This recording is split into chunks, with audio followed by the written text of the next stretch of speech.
কলিযুগে হরিনামের প্রাদুর্ভাবটা বেড়ে গেছে, কিন্তু চারিদিকে যে এত হরিনাম হচ্ছে, আজ থেকে 28 বছর আগে আমি যখন কীর্তন করতাম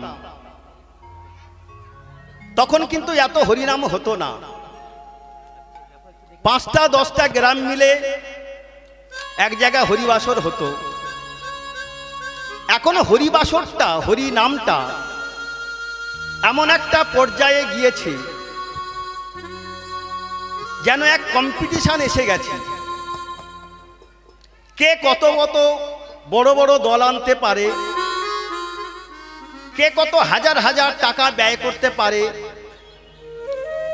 কে কত লোক জড়ো করতে পারে, কে কত খিচুড়ির ব্যবস্থা করতে পারে। এত হরিনাম হচ্ছে, কিন্তু আদবে হরিনামের কাজ হচ্ছে না। তাহলে আগে জানা দরকার, সত্যযুগে হরিনাম ছিল, দাপরে ছিল, ত্রেতায় ছিল, কলিযুগে যে হরিনামের প্রাদুর্ভাবটা বেড়ে গেল, এখানে জানা দরকার যে সত্যযুগের মানুষ ধ্যান করে ভগবানকে পেয়েছে। 20 বছর 30 বছর ধরে তারা ধ্যান করত। ত্রেতা যুগে মানুষ তারা কি করেছে, তারাও ভগবানকে পেয়েছে, তবে সেটা ধ্যান করে নয়, যাগযজ্ঞ করে ভগবানকে পেয়েছে। আসছে দাপর যুগ, দাপর যুগে তারা ভগবানকে পেয়েছে পূজা অর্চনা করে। তাহলে আগে জানা দরকার, এই যে পূজাটা প্রথম আরম্ভ করলো কে? না, পূজাটা প্রথম আরম্ভ করেছিল পীত মহারাজ।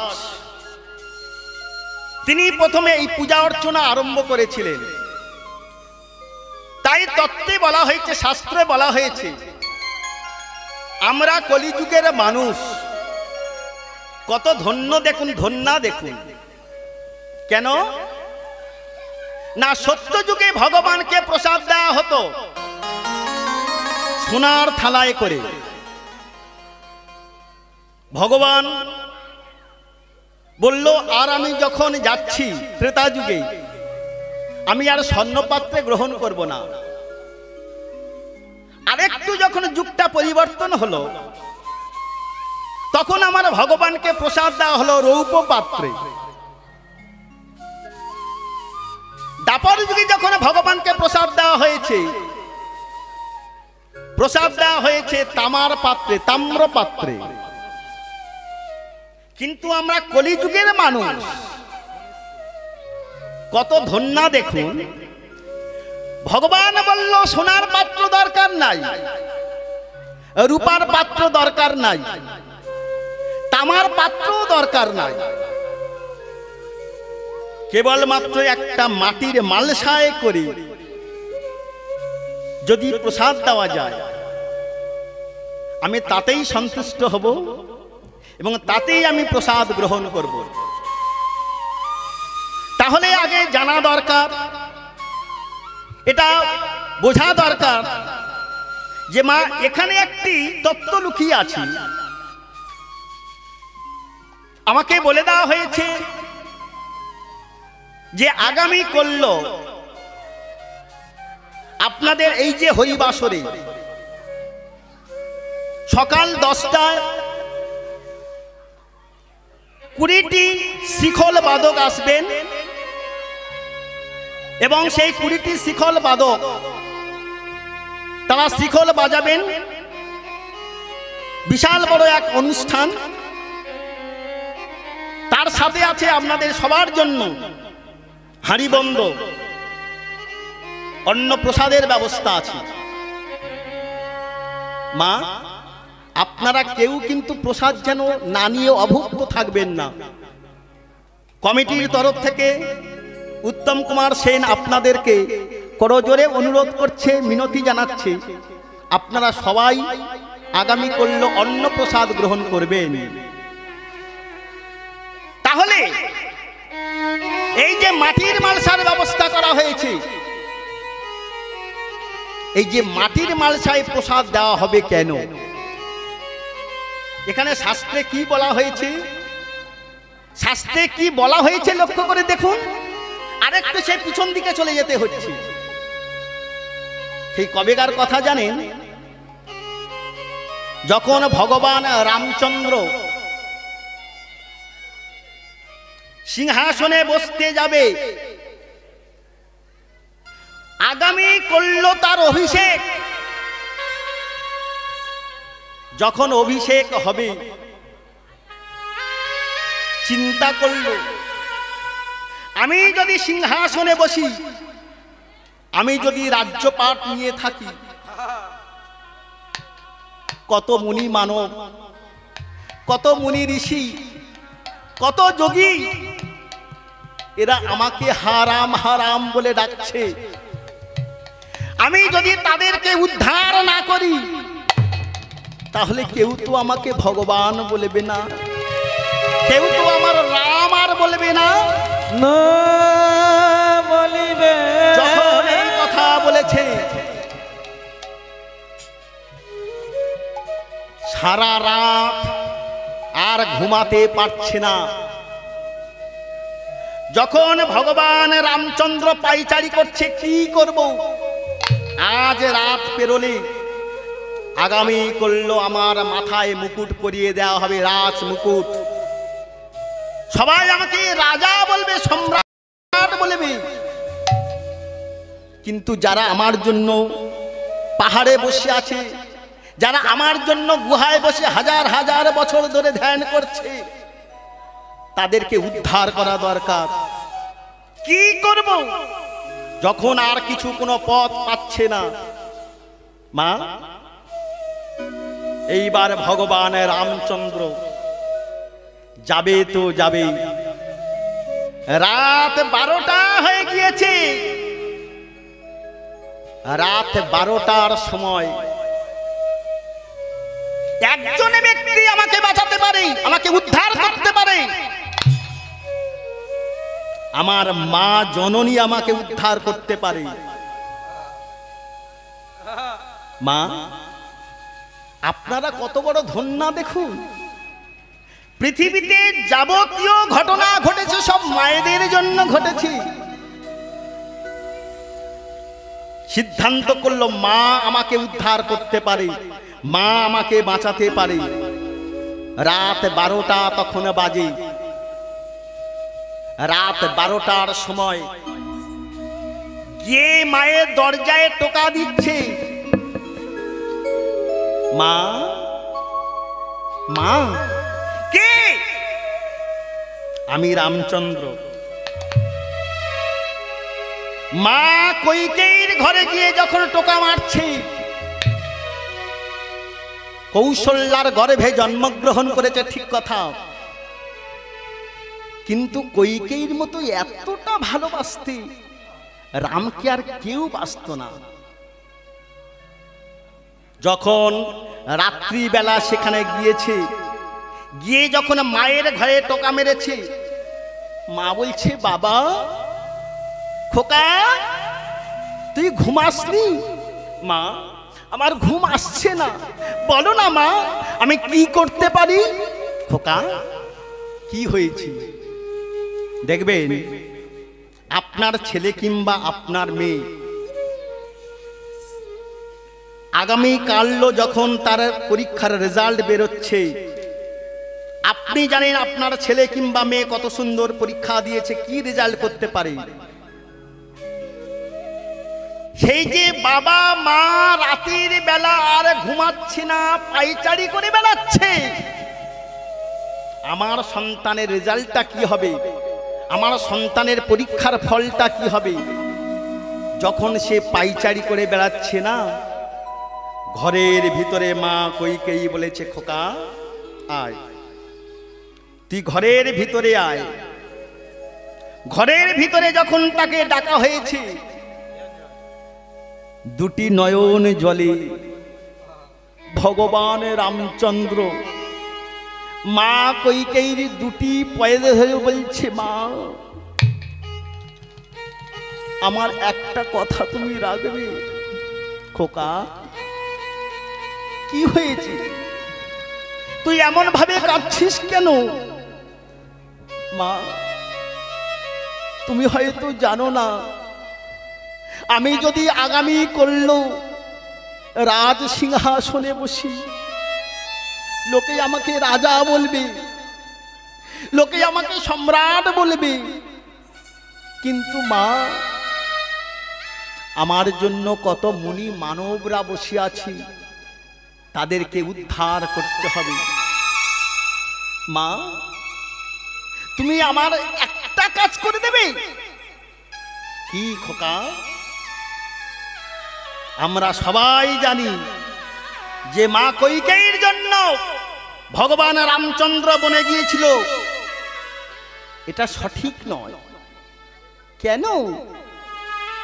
মা তুমি যদি আমার একটা এই ছোট্ট কাজটুকুন যদি করে দিতে পারো, তাহলে আমি তোমার কথা দিচ্ছি, এই জন্মে শুধু আমি তোমাকে মা বলে ডেকেছি, আর এই সামান্য কাজটুকু তুমি যদি করে দিতে পারো না মা, আর তোমাকে মা বলে ডাকা তো দূরের কথা, আগামী যে 3 জন্ম আছে, আগামী 3 জন্ম আমি তোমার গর্ভে জন্মগ্রহণ করব। খোকা কি বলছিস? হ্যাঁ মা। মা তুমি যদি আমার এই সামান্য কাজটুকু করে দাও, এই ছোট্ট কাজটুকু যদি করে দাও, তাহলে আমি 3 জন্ম তোমার গর্ভে জন্মগ্রহণ করব। যখন এই কথা বলেছে, মা চিন্তা করলো হয়তো লোকে আমাকে বাজে কথা বলতে পারে, মন্দ কথা বলতে পারে, হয়তো বলতে পারে কইকেয়ীর জন্য রামচন্দ্র বনে গিয়েছে, কইকেয়ী আমার রামচন্দ্রকে বনে পাঠিয়েছে, লোকে যে যাই বলে বলুক, কিন্তু এত বড় আশা, এত বড় ইচ্ছা আমার যে পূরণ হবে, এই এত বড় যে সুযোগ আমি আর পারবো না, আমি হাতছাড়া করব না, লোকে আমার যে যাই বলে বলুক। রাম তোর মাথায় হাত দিয়ে আমি কথা দিলাম, বল তোর কি করতে হবে? মা বাবা তোমাকে বলেছিল যে 2টি বর দান করার কথা বলে দিয়েছিল, সেই 2টি বর তুমি এখনই চেয়ে নাও। কি বর চাইতে হবে? মা তুমি বাবাকে বলবে, প্রথম বরে আমার ভাই ভরত সিংহাসনে বসবে আমার পরিবর্তে। কত বছরের জন্য? 14 বছরের জন্য আমার ভাই ভরত আমার জায়গা সিংহাসনে বসবে। দ্বিতীয় বরটা চাইবে, ওই যে 14 বছর আছে, ওই 14 বছর রামচন্দ্র এখানে থাকতে পারবে না, সে এখান ছেড়ে বনে চলে যাবে। খোকা এত বড় কাজ আমি করব কি করে খোকা? মা তোমার কাছে অনুরোধ করছি, এই সামান্য কাজটুকুনি তুমি আমাকে করে দাও। ঠিক আছে, যা তুই চলে যা। ভগবান রামচন্দ্রকে যখন পাঠিয়ে দিয়েছে, মা কইকেয়ী তখন পরের দিন সকাল বেলা গ্রামে থেকে প্রচুর লোকজন আসছে, প্রচুর ভক্ত আসছে। যখন আসছে রামচন্দ্রের সিংহাসনে বসবে, যে রামচন্দ্র রাজা হবে, আমাদের নূতন রাজা রামচন্দ্র, তারা যে যা পেরেছিল প্রত্যেকে নিয়ে এসে যখন দরবারে উপস্থিত হয়েছে, এই দরবারে যখন উপস্থিত হয়েছে না, কেউ কেউ সবাই মিলে কেউ একটু মিষ্টি দিচ্ছে, কেউ একটু ছানা দিচ্ছে, কেউ বা একটু পনির দিচ্ছে, যে যা খাবার জোগাড় করেছিল আমার ভগবানকে দিচ্ছে। তারা তো জানে না, তারা তো জানে না যে ভগবান রামচন্দ্র এখানে থাকবে না, 14টা বছরের জন্য চলে যেতে তার বলা হয়েছে। যখন সময় আগত হয়ে এসেছে, এই সময় যখন আগত হয়ে এসেছে, রাজার কাছে খবর যাচ্ছে। রাজা মশাই যখন তার সিংহাসনে মুকুটটা পড়াতে যাবে, এমন সময় কইকেয়ী বলছে, সম্রাট, হে রাজন, তুমি বলেছিলে আমার 2টি বর দেবে। শোনো, সেই 2টি বর তুমি আমাকে এই মুহূর্তে দাও। এই মুহূর্তে তোমার দিতে হবে। হ্যাঁ, কি সেই বর? বলো, তুমি যা চাইবে তোমাকে তাই দেব। প্রতিশ্রুতি যখন করা হয়েছে, কইকেয়ীকে বলা হলো। কি বলা হয়েছিল? কে বলেছিল? কুঁজি মন্থরা কথাটা বলেছিল। আমরা জানি কুঁজি মন্থরা কথাটা বলেছিল, এটা বাজে কথা। হয়তো বলেছিল, কিন্তু তার আগে ভগবান রামচন্দ্র সেটিং করে রেখেছিল। মাকে দিয়ে বলাতে হবে, মা, তুমি আমার বাবার কাছ থেকে বর 2টো চেয়ে নাও। শোনো রাজন,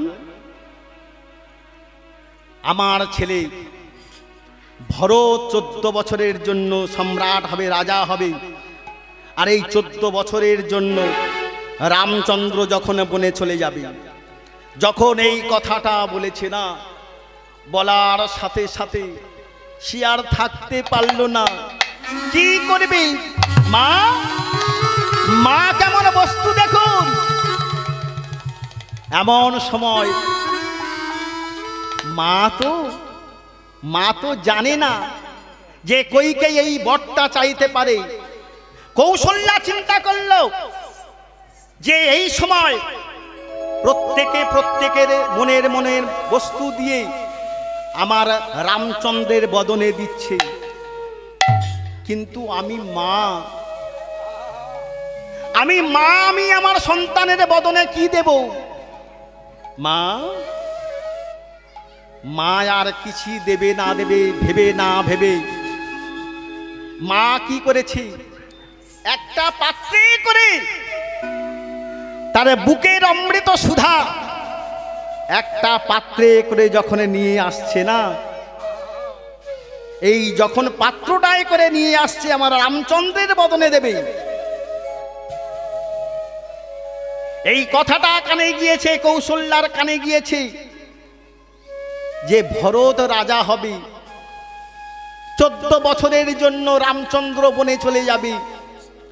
এই কথাটা যখন কৌশল্যার কানে চলে গিয়েছে, কৌশল্যা আর দাঁড়াতে পারছে না। এই কথাটা যখন তার কানে চলে গিয়েছে, কি করবে সে ভেবে পারছে না। সেই অমৃত বুকের দুগ্ধটা যখন একটা পাত্রে করে এনে যখন আমার রামচন্দ্রের বদনে দিতে যাবে, কইকেয়ী চিন্তা করলো, দিদির যা এমন অবস্থা, এইভাবে দিদি যদি এমন ভাবে আসে, দিদি হয়তো আর বাঁচবে না। কি করা দরকার? আমি ওর বোন, আমি ওর ছোট্ট বোন, কি করবো গো? কাছে গিয়ে যখন কৌশল্যাকে যখন জড়িয়ে ধরতে গিয়েছে না, সে তো জানে না হাতে যে দুগ্ধের পাত্রটি আছে, পাত্রটা পড়ে যাবে। যখন দিদির এমন অবস্থা দেখেছে, কৌশল্যার এমন অবস্থা দেখেছে, পাত্রটা যখন হাতে থেকে পড়ে গিয়েছে না, পড়ে যাওয়ার সাথে সাথে সে দুধের পাত্র কি হলো সেদিকে না লক্ষ্য করে দিদিকে যখন জাপটে ধরেছি, দিদি বলল, কইকেয়ী, তুই এত ছোট, এত তোর ছোট মন। আমি আমার ছোট্ট পাত্রে করে ভগবান রামচন্দ্রে আমার সন্তানের জন্য দুগ্ধ দিতে যাচ্ছিলাম, তুই তার দুগ্ধটা সেবা করতে দিলি না, তার দুগ্ধ তার বদনে দিতে দিলি না। তোর মনে এতটা হিংসা, এতটা তোর মনে পাপ, এই যে পাপ, এই মুহূর্তে তুই যে আমার বুকের দুগ্ধ আমার সন্তানের মুখে তুই দিতে দিলি না, এই মুহূর্তে আমি তোকে অভিশাপ করলাম। কি? যে বুকের সুধা আমার রামচন্দ্রের বদনে তুই দিতে দিলি না। রামচন্দ্র তোর কথা দিয়েছে আগত 3 যুগ তোর গর্ভে জন্মগ্রহণ করবে, কিন্তু আমি তোকে অভিশাপ দিচ্ছি খোকা, এই মায়ের এই কথাটা তোকে রাখতে হবে। আমার বুকের সুধা তোর বদনে দিতে দিল না। কৌশল্যা, এই মুহূর্তে আমি তোকে অভিশাপ দিলাম, আমার বুকের সুধায় আমার সন্তানকে তুই খেতে দিলি না, সেবা করতে দিলি না। যখন আমার সন্তান আগত যুগে যখন ভগবান শ্রীকৃষ্ণ হয়ে তোর গর্ভে যখন জন্মগ্রহণ করবে, তুই জননী হবি, তুই মা হবি, তুই মাতা হবি, ঠিক কথা। তবে এই যে তুই আমার বুকের সুধা ওকে যে তুই সেবা করতে দিস নাই, তার বুকে যে সুধাটা তাকে সেবা করতে দিস নাই, তার সেবন করতে দিস নাই, তার মুখে দিতে দিলি না, ওই জন্য আমি তোকে অভিশাপ দিলাম, তুই মা হবি কিন্তু বুকের সুধা তুই ওর বদনে তুই দিতে পারবি না।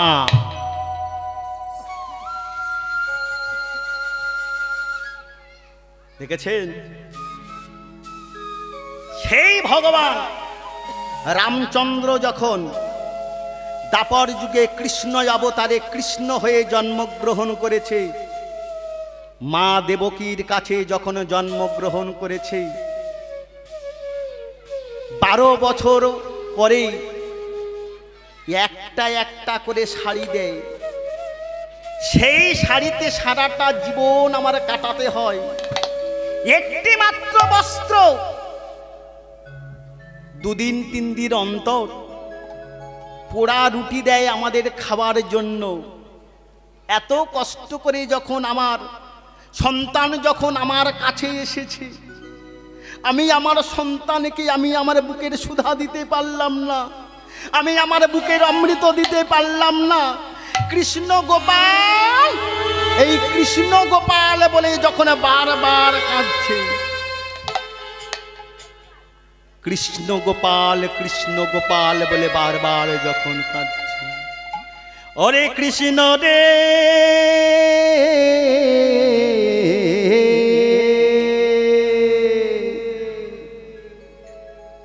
ওরে কৃষ্ণ রে,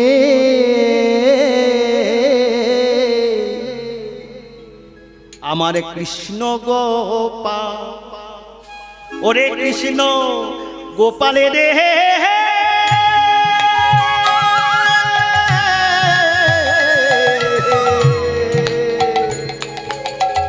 ও কৃষ্ণ গোপালে রে,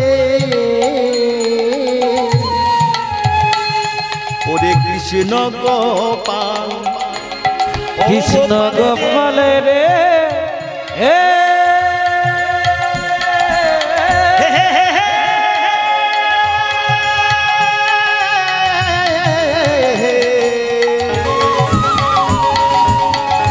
ওরে কৃষ্ণ রে,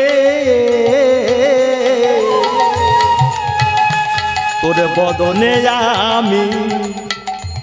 আমি দুগ্ধ দিতে পারিলাম না।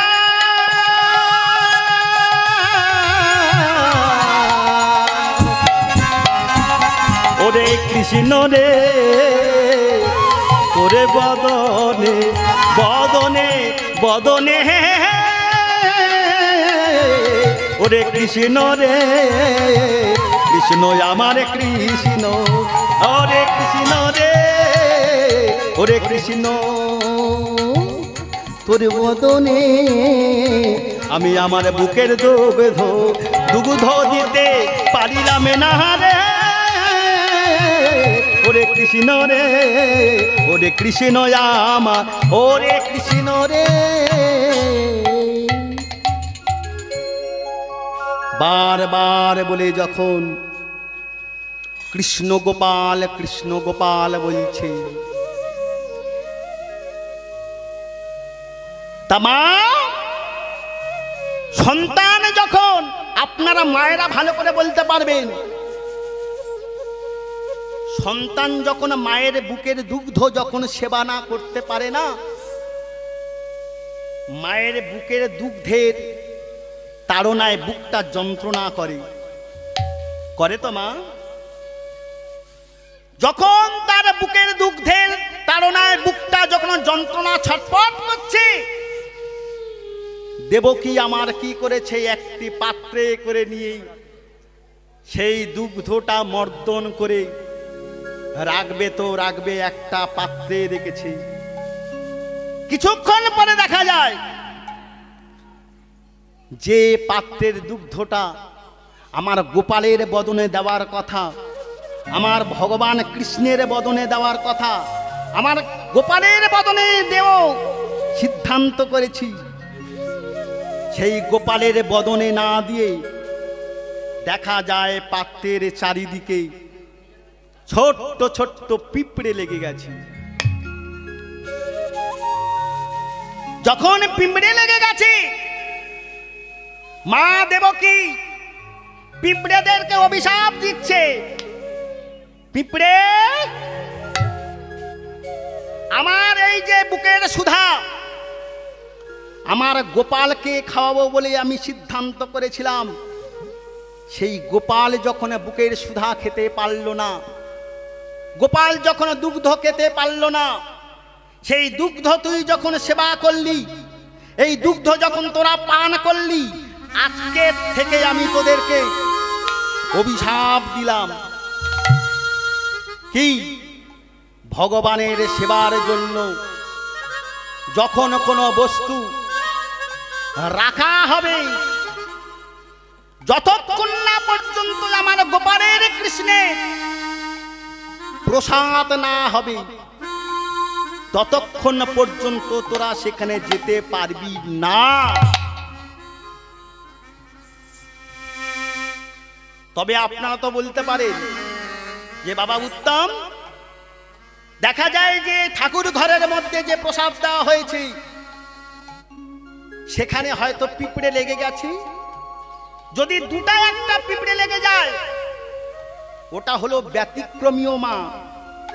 দেখবেন ভগবানের প্রসাদ যখন দেওয়া হয়েছে, সেই ভগবানের প্রসাদ যখন নড়িয়ে কিংবা সরিয়ে যখন আপনি ঘরের কোনো জায়গায় রেখে দেবেন, দেখবেন সেখানে চারিদিকে এত পিঁপড়ে লেগেছে যে আর সেই পিঁপড়ের জ্বালায় আর আপনার প্রসাদটা হয়তো ঠিক মতো খাওয়া যাচ্ছে না। তাহলে কি হলো মা? এই যে মা দেবকী ব্রাহ্মণদেরকে কেমন ভাবে বাঁচিয়ে দিয়ে গেল দেখুন, পিঁপড়েদেরকে অভিশাপ দিল, যতক্ষণ না পর্যন্ত ভগবানের প্রসাদ সরিয়ে কিংবা নড়িয়ে অন্য জায়গায় না দেওয়া হবে, ততক্ষণ না পর্যন্ত তোমরা এখানে প্রসাদ গ্রহণ করতে পারবে না। তাহলে অভিশাপটা দিয়েছিল দেবকী, অভিশাপ দিয়েছিল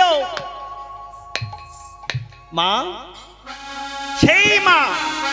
সেই মায়েদের জন্য, মায়েদের কথা রাখার জন্য সিধাম নবদ্বীপে নদিয়ায় আমার গৌর হরি হয়ে অবতীর্ণ হয়েছেন আমার শ্রীকৃষ্ণ চৈতন্য মহাপ্রভু। সেই শ্রীকৃষ্ণ চৈতন্য মহাপ্রভু কলিযুগে যখন অবতীর্ণ হয়েছেন, আচ্ছা মা, একজন মা হাত তুলে বলেন তো, গৌরাঙ্গ মহাপ্রভু কবে অবতীর্ণ হয়েছিলেন? গত বছর কিন্তু আমি এসেছিলাম, এই বাসরে আমি দাঁড়িয়ে কথাটা বলে গিয়েছিলাম, হয়তো অনেকের মা মনে হয়তো নাই, আপনাদের মনে না থাকলে আমি বলে দিচ্ছি। গৌরাঙ্গ মহাপ্রভু এসেছিল আগামী যে পূর্ণিমা আসছে, ফাল্গুনী পূর্ণিমা, দোল পূর্ণিমার দিনে গৌরাঙ্গ মহাপ্রভু অবতীর্ণ হয়েছিলেন। এত শ মা বসে আছেন, এত বাবা বসে আছেন, আমাদের হিন্দু ধর্মের মানুষদের অবস্থা দেখুন। সামান্য একটা ছোট্ট কথা আমাদের কারোর মনে নাই, আমরা এই কথাটা বলতে পারি না তাহলে আমি আমার সন্তানকে ছেলেদেরকে কি শিক্ষা দেব? যার জন্য হয়তো আপনারা হয়তো কথাটা শুনেও থাকবেন, উত্তরপ্রদেশে যে মুখ্যমন্ত্রী আছেন, সনাতন ধর্মটাকে বাঁচানোর জন্য প্রতিটা বাসরে আমার এই কথাটা বলতে হয় যে হিন্দু ধর্মটা এত তলানিতে পড়ে গিয়েছে কাদের জন্য? এই আমাদের মতো কিছু মানুষদের জন্য। এই ছোট্ট কথা আমরা সবাই ভুলে গিয়েছি। কেন হিন্দু ধর্মে, সনাতন ধর্মের মানুষগুলো আলোচনা করি না? কেন কেন এত অধঃপতন আসবে? পাশাপাশি চলে যান অন্য ধর্মে। আমি কোনো ধর্ম ছোট, কোনো ধর্ম বড় বলবো না, কিন্তু আমি উত্তম কুমার সেন এই কথা বলছি যে সনাতনী ধর্মের মতো এত ত্যাগের ধর্ম, এত ভালোবাসার ধর্ম, এত প্রেমের ধর্ম পৃথিবীতে হয় নাই আর হবার নয়। যার জন্য উত্তরপ্রদেশের মাননীয় মুখ্যমন্ত্রী ছেলেদের পাঠ্য বই হিসাবে অবশ্যই করে আপনি MA পাস করতে পারেন, আমি উচ্চ মাধ্যমিক পড়তে পারেন, যে কোনো ক্লাসে পড়ুন না কেন, তাদের অবশ্য পাঠ্য বই হিসাবে এই শ্রীমদ্ ভাগবত গীতাটাকে পাঠ্য বই হিসাবে ধরানো হয়েছে। পাশাপাশি চলে যান আমাদের পশ্চিম বাংলার কি দশা? পশ্চিম বাংলার যে দশা এই হবে না কেন? এরা নিজেদের মধ্যে হানাহানি কাটাকাটি করছে, হিন্দু ধর্মটাকে এরা ছেলে খেলা করছে। মা, উত্তম কুমার সেন কথা দিয়ে যাচ্ছে, আমার খুব কষ্ট হয়। কেন জানেন? এত কথা আমি বলছি কেন? এই যে হরিবাসরটা চলছে, মাত্র গুটি কয়েক মানুষ যদি না সামনে এগিয়ে আসতে এই বাসরটা হয়তো চলতো না। আমি দেখতে পাচ্ছি না আমার যে দাদু কোথায় বসে আছে, আমার যে দাদু কাশীনাথ বাবু, বহু ত্যাগের মানুষ, কিছুদিন আগে তার স্ট্রোক হয়ে গিয়েছিল। আমার যে মামা আছে না, ওনার সন্তান এই যে গলায় দড়ি অবস্থায় আছেন, তিনি এসেছিলেন আমার কাছে, বলল ভাগনা কি করব হিন্দু ধর্মকে বাঁচানোর জন্য, আমাদের বাসরটা যাতে বাঁচে, একটু সেই প্রচেষ্টাটা অন্তত বলে যাবে। বাবা, আপনাদের কাছে প্রত্যেকের পায়ে ধরে অনুরোধ করছি, এই গুটি কয়েক মানুষ, এই যে আমার মামা বাবু হরিদা আছে, আমার বন্ধু কুশ এবং লব, দুই ভাই, এরা যে অক্লান্ত যে পরিশ্রম করছে, যার ইউটিউবে সামনে চলছে কুশের ইউটিউব, আপনাদের কাছে অনুরোধ করছি আপনারা সবাই মিলে ওনাদেরকে একটু সহযোগিতা করুন। দেখবেন এই হিন্দু ধর্মটা, এই যে হরিনাম সংকীর্তন করলে এর মধ্যে যে কি আনন্দ আছে, যে আনন্দ বলে শেষ করা যাবে না। তাই আপনাদের কাছে সবার কাছে অনুরোধ, এই প্রতিটা বৎসর যেন এই হরিসভা, এই হরিনামের বাসরটা চলে, আপনারা যেন চালিয়ে যেতে পারেন, এটাই আমি আপনাদের কাছে পায়ে ধরে অনুরোধ করব। বলুন, আপনারা সবাই চান তো যে হরিসভাটা চলুক? হরিসভাটা চলবে তো? তাহলে সবাই মিলে বলুন, নিতাই গৌর প্রেমানন্দে হরি বল, হরি হরি বল।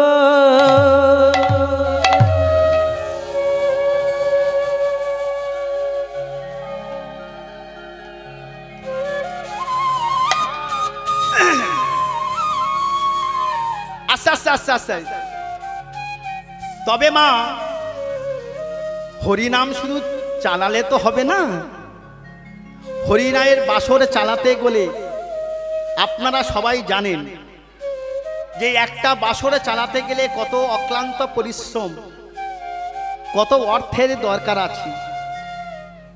তাই এই আমাদের এই যে কমিটির তরফ থেকে কিছু কিছু দাদা ভাইয়েরা আপনাদের কাছে যাবে, আপনারা যে যা পারেন এই হরিবাসরটাকে বাঁচানোর জন্য অল্প অল্প করে অবশ্যই অবশ্যই করে কিছু ভিক্ষা দেবেন। কি মা দেবেন তো? যে মা দেবেন না হাত তুলুন তো মা। ওই যে মা বুড়ি মা হাত তুলেছে, ওই মা বুড়ি মা আগে হাত তুলে বসে আছে। না না না না, আমি সে কথা বলছি না, আমি বলছি যারা চাঁদা দেবেন না তারা হাত তুলুন।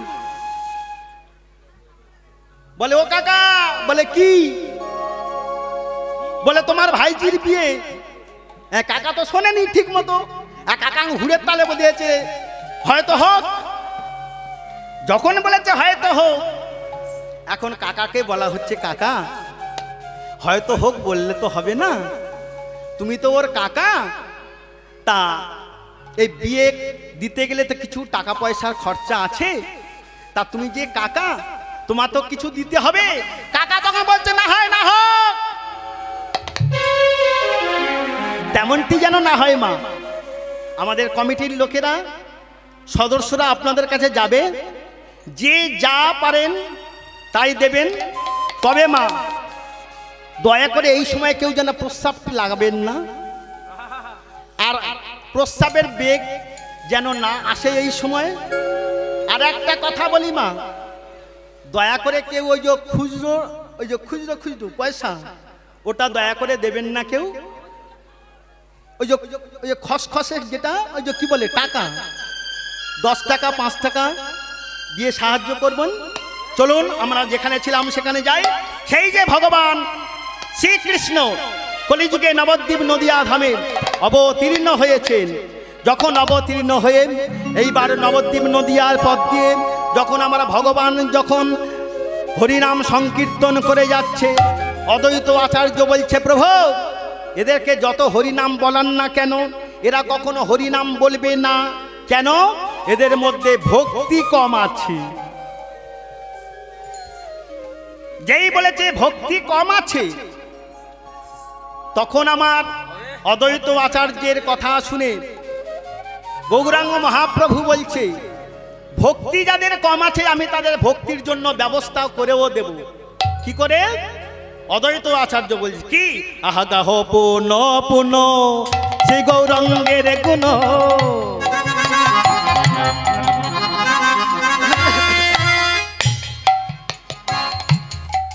গাহ পুন পুন শ্রী গৌরাঙ্গের গুণ, গাহ পুন পুন শ্রী গৌরাঙ্গের গুণ, সরল করিয়া মন, সরল করিয়া মন, গহ পুন পুন গৌরাঙ্গের গুণ, সরল করিয়া মম।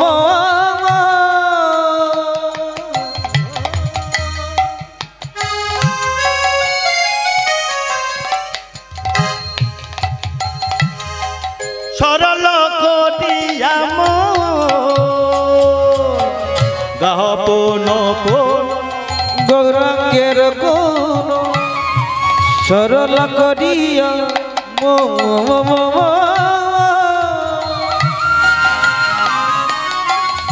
ও গো দেখো গো চাহিয়া এতিন ভুবনে নাহি কোনো এক জন, আরে গৌরাঙ্গের মতো এমন দয়ালো আর নাহি কোনো জন।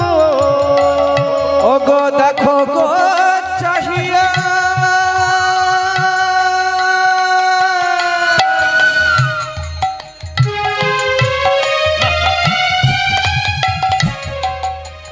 মন দয়া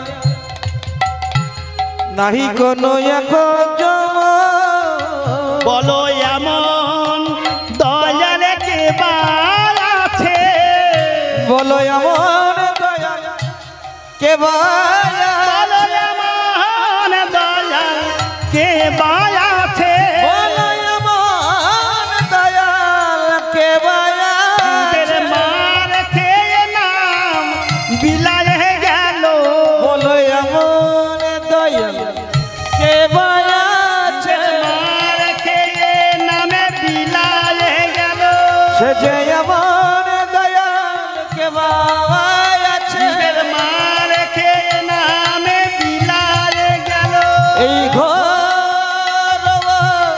কলি যুগে মারে খেয়ে নামে বিলায়ে গেল এই ঘর কলি যুগে ওরে পায়ে ধরে নামে দিয়ে গেল এই ঘর কলি যুগে বলে গেল আরে বলায়ে গেল ওগো এমন দয়াল কে বাবা আছে বলে গেল আরে বলায়ে গেল বলো এমন দয়াল কে বাবা আছে নাচিয়ে গেল আরে নাচায়ে গেল বলো এমন দয়াল কে বাবা আছে নাচিয়ে গেল নাচায়ে গেল ওগো এমন দয়াল কে বাবা আছে দাদে দাদে দিয়ে গেল ওগো এমন দয়াল কে বাবা আছে দাদে দাদে দিয়ে গেল এই দুর্লভ কলি যুগে এমন দয়াল আর হবে না এমন এই কলি যুগে এমন দয়াল আর হবে না ওগো এমন দয়াল দেখিবি নাই রে গৌর হরি হরি বলে এই ঘর কলি যুগে এমন দয়াল দেখি ঘর ওই কলি যুগে বলো এমন দয়াল